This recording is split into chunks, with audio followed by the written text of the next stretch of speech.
네, 안녕하세요. 반갑습니다. 저는 오늘 진행을 맡은 시네이시빌의 정철이라고 하고요. 네, 정호성 배우님 나오셨습니다. 큰 박수로 맞이하겠습니다.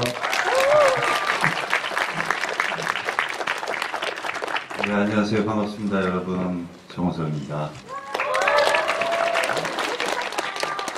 큰 박수로 맞아주셔서 감사합니다.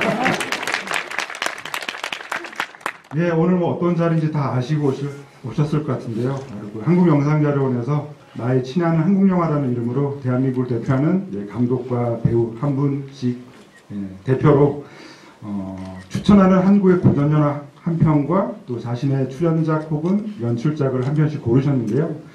지난주에 이제 박찬욱 감독님이 이두영 감독님의 최후의 증인을 고르셨고요. 또 자신의 연출작 중에서는 사이보그지만 괜찮아를 고르셔가지고 이런 관객과의 대화 자리를 가지셨습니다. 그리고 오늘은 바로 정호성 배우님께서 정진호 감독님의 초우라는 작품과 또 자신의 출연작 중에서는 증인이라고 하는 작품을 고르셔서 오늘 두 편을 함께 이야기하면서 또 한국영화 100년의 의미를 또 한번 되새겨보는 그런 자리가 될 것 같습니다.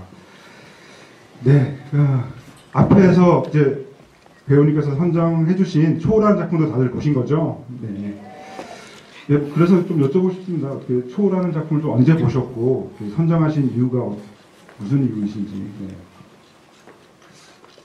초우라는 작품은 제가 몇 년 전으로 기억해요. 몇 년 전에 봤는데 사실은 제가 이제 오늘 프로그램을 위해서는 다른 작품을 하고 싶었는데 제가 촬영 중에 바쁜 와중에 어떤 다른 감독님께서 다른 작품을 선택하셨다고 해서 그러면 어떤 걸 할까 그래서 60년대 청춘 영화 중에 한 편인 초우를 해도 괜찮겠다 싶어서 이제 선택을 하게 됐습니다. 그러면 원래 또 최후의 증인도 한번 후보로 올리셨던 말씀이신가요? 네네. 네. 사실 초우라는 작품은 제가 보면서 비트 생각이 좀 많이 났어요. 네, 그 당시에 뭐 신성을 배우라고 하면 최고의 청춘 스타셨고 또 세월이 흘러서 비트라는 작품을 통해서 우리가 정호성 배우를 만났는데 그 신성일 배우가 가졌던 그 당시 어떤 청춘의 이미지와 그 이후에 등장한 이 정호성이라는 배우의 어떤 청춘 스타 이미지가 좀 많이 겹쳐있다는 생각도 들었고 또 특히나 트위스트 김이라고 하는 배우가 이 신성일 배우와 이 초우와 그리고 또 2년 전에 왼발의 청순에서 등장을 했거든요. 그 이미지가 약간은 그 비트의 이제 임창정 배우가 연기하는 환규 이미지하고 조금 많이 닮아 있어서 저는 굉장히 조금 흥미로운 선정을 해주셨다라는 생각이 들었습니다. 그리고 또 초우에서도 보면은 뭔가 좀 비슷한 장면도 있죠. 그러니까 그 비트에서도 지금 듣고 계신 거죠? 그렇게 있어요. 그래서 어떤 장면이 오늘 비슷하게 보셨는지 지금. 네. 그러니까 이제 미니가 이제 한창 막 힘든 시간을 보내고 막 맞고 얻어 터지고 막 그러고 있을 때 사실 로미는 그걸 잘 모르고 있는 교차 편집 장면이 있거든요. 그것도 어떻게 보면 초우에서도 그 신성을 배우와 그 문희 배우가 사실은 교차 편집이 되면서 정말 그 들판에서 굉장히 어지러울 것 같은데 계속 빙글빙글 돌면서 오기만을 기다리는 그런 장면들이 뭔가 그 당시 청춘영화의 화법으로서는 되게 조금 관습적이면서도 좀 즐겨 썼던 그런 방식이어가지고. 네, 그렇게 말씀하시니까 이제 또 로미가 놀이터 위에 있을 때 그렇죠. 무기 배우는 청춘공원을 비 맞으며 뛰어다니고 약간 그렇게 연결할 수도 있겠네요. 네, 그래서 제가 이제 신성일 배우와 또 정호성 배우 또 초우와 비트 이렇게 억지로 한국영화 100년의 의미를 한번 찾아보려고 그렇게 한번 매치를 해봤습니다. 근데 그렇게 말씀하시니까 저희 이제 선배 감독 분들도 역시나 이렇게 무의식적 영향을 받지 않았나라는 생각이 드네요. 사실은 60년대 한국 영화는 저에게는 굉장히 먼 얘기이고 사실 어떻게 보면 60년대 영화를 자주 볼 기회 갖기도 힘들 뿐더러 또 그때 당시의 영화들을 찾아보기도 힘들잖아요. 근데 이렇게 어떻게 보면 이제 세대가 넘어오면서 그런 무의식적 영향이 계속해서 지금까지도 이어지고 있는 거 아닌가 그렇게 이해할 수도 있겠네요. 그리고 올해는 또 한국영화 100년의 의미를 담아서 지난주에 그 광화문에서 광화문 축제 그리고 한국영화 최초의 한국영화라고 불리는 의리조국도의 그 상영 재연까지 있었고요. 그렇게 올해 여러 행사들이 벌어지면서 한국영화 100년의 의미를 좀 되새기고 있는데요. 뭐 정우성 배우는 사실 구미호라는 작품으로 94년 데뷔를 하셨으니까 어떻게 보면 한국영화 100년의 그 후반기에 25년, 그러니까 한국영화 100년의 한 4분의 1 정도를 함께 하신 건데요. 뭐 개인적으로 이 한국영화 100년의 의미를 조금 생각해 보시는 느낌이 어떠실까? 그 소회가 어떠신지 조금 여쭤보고 싶은데요. 잘 모르겠어요, 사실. 그 25년 동안 제가 이제 한국 영화인으로서 활동을 했는데 계속해서 이제 필드에서 뛰고 있는 사람이다 보니까 어떻게 보면 이제 밖에서 보는 의미, 부여 이런 거에 대해서는 둔감할 수밖에 없거든요. 내가 여태까지 어떤 작품을 했기 때문에 어떤 배우가 됐고 그럼 다음 작품은 어떤 시도를 하고 도전을 해볼까 약간 이 안에서의 어떤 고민이 크다 보니까 사실 한국 영화 100년 그러면 이것은 나에게 어떤 의미일까 라고 되짚어 볼 때 사실 감사하죠. 그런 긴 시간의 역사가 없었으면 지금 나도 없기 때문에 감사한 마음이 먼저 들고 그렇다면 지금 나에게는 이 의미가 어떤 것일지를 앞으로 이제 영화인으로서 활동하면서 더 그 의미의 가치를 키워나가는 작업을 할 수밖에 없는 게 또 나라는 사람의 입장이겠구나라는 생각이 듭니다. 그리고 또 한국영화 100년의 역사를 좀그 되짚어 보면은 뭐 여러 사건 사고들이 있었죠. 특히 올해 같은 경우는 봉준호 감독의 기생충이 칸 영화제에서 황금 조명상을 수상한 것이 정말 기념비적인 인재라고 할 수가 있겠고요. 또 모든 영화인들이 똘똘 뭉쳐서 이 한국 영화를 지키고자 했던 이 스크린포터 운동도 있었죠. 그리고 신미도라는 작품이 한국 영화 최초로 1000만 관객을 돌파했던 일도 있고요. 또 강수현 배우가 시바지라는 작품으로 베니스 국제영화제에서 여우주연상을 받았던, 그때는 아마도 그 일간지 신문 지면에 한국 영화에 관한 뉴스가 그 일면에 떴던 거의 최초의 순간이 아니었을까라는 생각이 들 정도로 그동안 여러 사건들이 많았었는데 그 정우성 배우 개인에게는 좀 기억에 남는 그런 순간들이 좀 있으신가요? 1994년 데뷔요. 예, 그 시간이 없었다면 저에게는 한국 영화 100주년이라는 시간의 의미는 없을 테니까요. 그 개인적으로는 그렇고요. 그 스크린컷 이제 영화인이 돼서 어떤 가장 기억에 남는 시간은 스크린컷 그 사수하기에 그 영화인들이 다 뭉쳐서 이렇게 외국 뒤에서 이렇게 함께 운송도 하고 뭐 그랬던. 그렇죠.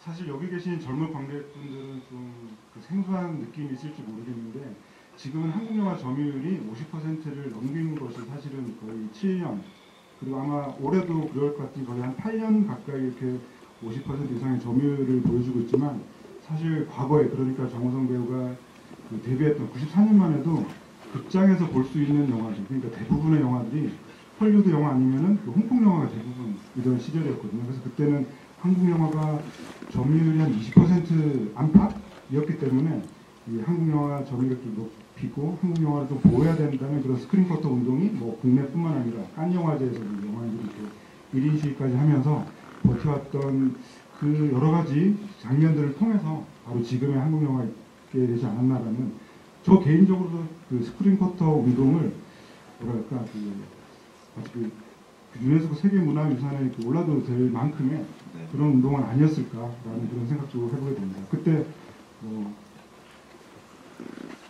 정면에서 많은 활동을 저희가 어떤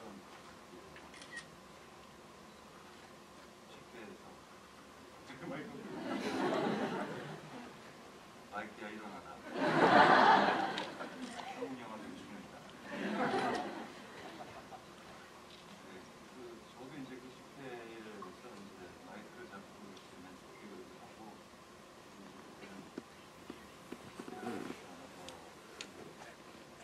공격적이고 그런 모습을 본것 같아요. 작년인가 여러 감독님께서 되게 저를 너무 기억하고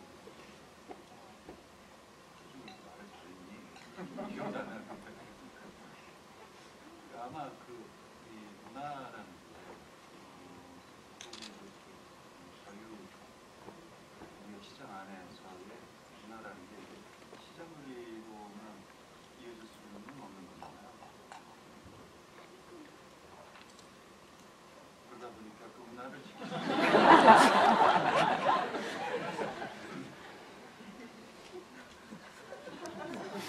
마이크이 뻑이 같네요. 문화를 지키기 위한 방법은 우리의 노력과 우리가 우리 문화에 대한 어떤 가치, 그리고 어떤 방식으로 지켜야 되는 가치와 우리 그렇게 했을 때 문화가 지켜지고 그 문화가 완전히 자기의 힘이 생겼을 때 그런 가지 시장에서의 경쟁 이런 것들 안에서 문화가 갖고 있는 경쟁력으로 빛을 낼 수 있는 거죠. 이제 그때 당시에는 한국 영화가 아직까지 그렇게 어떤 산업이라는 것에서 본격적인 어떤 모습을 갖추지 못했고 너무나도 영세했기 때문에 그런 어떤 영화인들, 그 영화인들의 그런 움직임 이런 것들을 한국 영화를 사랑해 주시는 여러분들이 함께 응원해 주셨기 때문에 건강하게 성장해서 전 세계에 사랑받는 한국 영화가 되지 않았나. 정말 좋은 말씀이고요. 그러고 보니까 그 초우라는 작품도 그 당시 우리가 우선 한국 영화 역사를 되돌아볼 때 황금기라고 불렀던 최초의 시기가 1960년대라고 할 수 있습니다. 그 당시에 아까 말씀하셨던 누가를 통신 초우 같은 작품들이 크게 인기를 끌면서 그 당시에 이제 처음으로 한국 영화 연간 제작장수가 100편을 돌파 그리고 범위가 굉장히 높았던 그런 시기였습니다. 그리고 약간 마이크 문제가 있는 쪽에 약간 공지를 드리면요. 오늘 객석 질문을 받기로 하셨습니다. 받기로 하셔서 오늘 5시까지 1시간 정도의 시간이 있는데요. 객석 질문을 조금 많이 좀 드릴까 하고요. 방금 먼저 공지를 드리면 가끔씩 이렇게 자동으로 이렇게 질문을 해보면 무리한 요구를 하신다고 합니다. 끝난 다음에 사진 촬영과 무리한 요구를 하시는 거 너무 이제 구구절절 자신의 어떤 얘기를 하시면서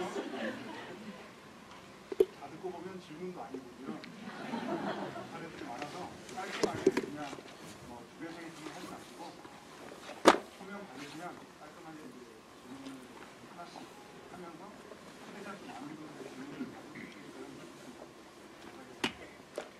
아직 마이크는 부탁을 안 하고 있는 것 같아요.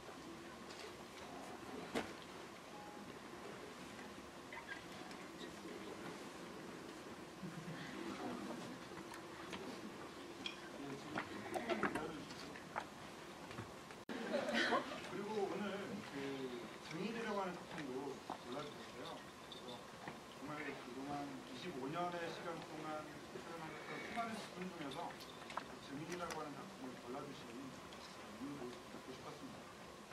최신작입니다.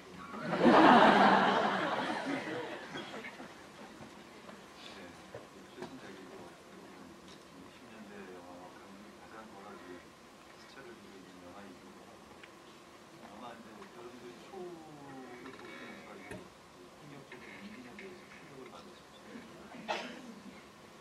그리고 그렇기 때문에 이제 그 시대가 변하면서 보면은 사람과 사람을 대하기도 어떤 자세로 대하는지에 대한 영화의 장르는 다르지만 두 영화를 보면서 분명한 그 시대 안에서의 굉장히 가치 이런 것들을 바라보고 있는 창작자들이 어떤 시각으로 전환이 되는지 느낄 수 있는 그런 대비되는 작품이 된 것 같아요. 추천을 하고 있습니다. 네, 그리고 이 작품에서는 그 아스터가 전문을 앓고 있는 소녀죠. 지우, 김향기 배우로부터 그 당신은 좋은 사람입니까라는 질문을 받게 되는데요. 사실 시나리오를 읽고 이 작품을 선택하실 때 그 질문이 받던 울림이 굉장히 컸다라는 말씀을 하셨는데 어떤 의미로 하나요? 사실은 그 질문 때문에 영화를 하겠다라고 결심을 했던 것 같아요. 인터뷰 때도 많이 얘기했고 내가 배워가고 있고 그러다 보니까 마이크 소리가 너무 크고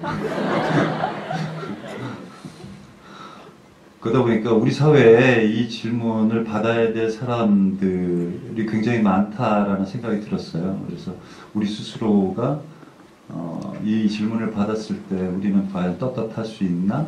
그런 어떤 스스로의 질문을 받을 수 있는 그런 대사였기 때문에 물론 지우라는 소녀와의 어떤 교감 그리고 그 소녀로 인해서 이렇게 성장하는 어떤 순호 이런 관계를 보여주는 것도 있지만 어떤 그런 질문 하나가 이 영화를 보는 분들에게 스스로에게 던지는 질문이 되었으면 좋겠다라는 생각이 들더라고요. 저는 또 거꾸로 그 질문이 가능했던 이유는 정우성 배우가 출연하기 때문이 아니었을까라는 생각도 좀 해보게 됐거든요.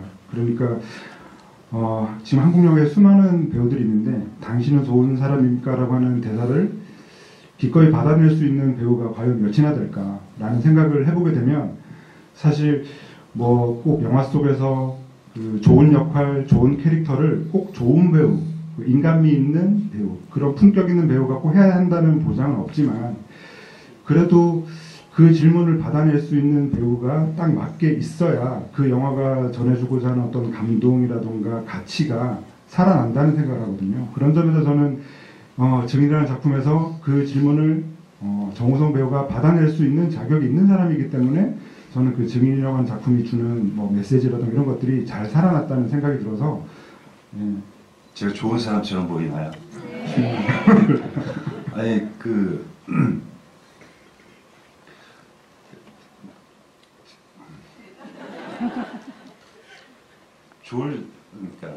좋은 건 좋은 거죠. 좋을 수도 있고 때로는 좋은 사람일 수도 있고 굉장히 사적인 관계에서는 내가 나쁜 사람일 수도 있어요. 그건 사적인 관계 때문에 이해가 되고 용서가 될 수 있죠. 근데 이 사적인 영역이 아닌 어떤 공적인 영역, 사회적인 영역에서의 좋은 사람은 굉장히 중요하잖아요. 그렇기 때문에 좀 어떻게 보면 이제 순호도 어떻게 보면 공적인 일을 하고 있는 사람이었기 때문에 순호의 직업이 그렇기 때문에 이제 그런 순호가 받는 질문이 이 사회의 어떤 사적인 감정이 아니다. 사적인 감정으로 뭐 친구한테 상처 줄 수도 있고 욕한 마디 먹을 수도 있고 뭐 그러잖아요. 이런 어떤 공적인 영역에서의 우리 사회의 좋은 사람들을 찾아가는 어떤 그런 얘기였으면 좋겠다라는 생각이 컸어요. 그래서 저는 사실 정우성 배우가 뭐 영화 안에서 그리고 스크린에서 보여주는 그 배우로서의 모습뿐만 아니라 그 외적인 모습까지도 저는 굉장히 그 존경심을 보내기 때문에 저는 이제 그 질문이 굉장히 유효하다고 이제 봤었고요.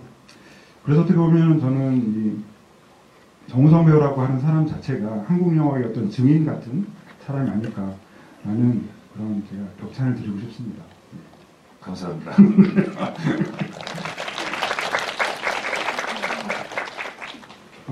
그리고 그 객석 질문 넘어가기 전에요.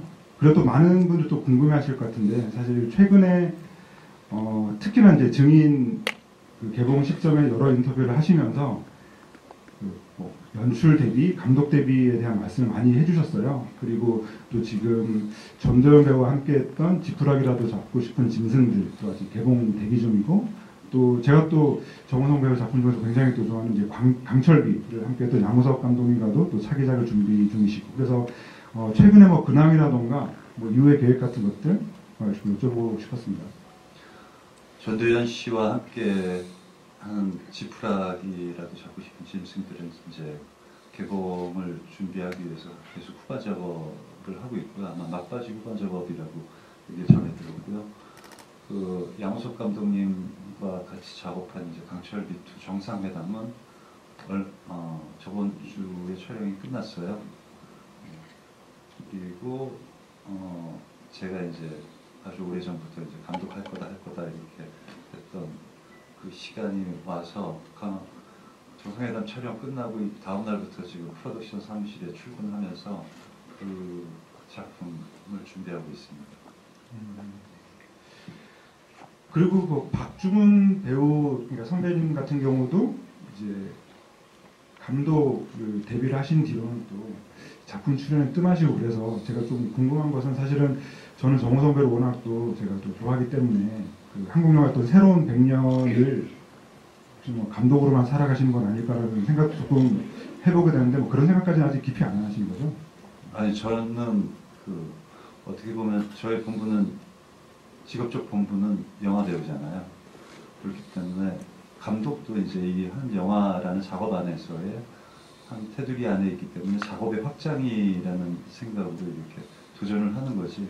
내가 감독 연출을 하면 이제 앞으로 연출만 할 거야 그렇게 생각을 하지는 않습니다. 그리고 지금 이미 준비 중인데도 아 배우만 하는 게 편하다라는 생각이 어느 순간부터 지금 불끈불끈 들고 있습니다. 네, 알겠습니다. 네, 그럼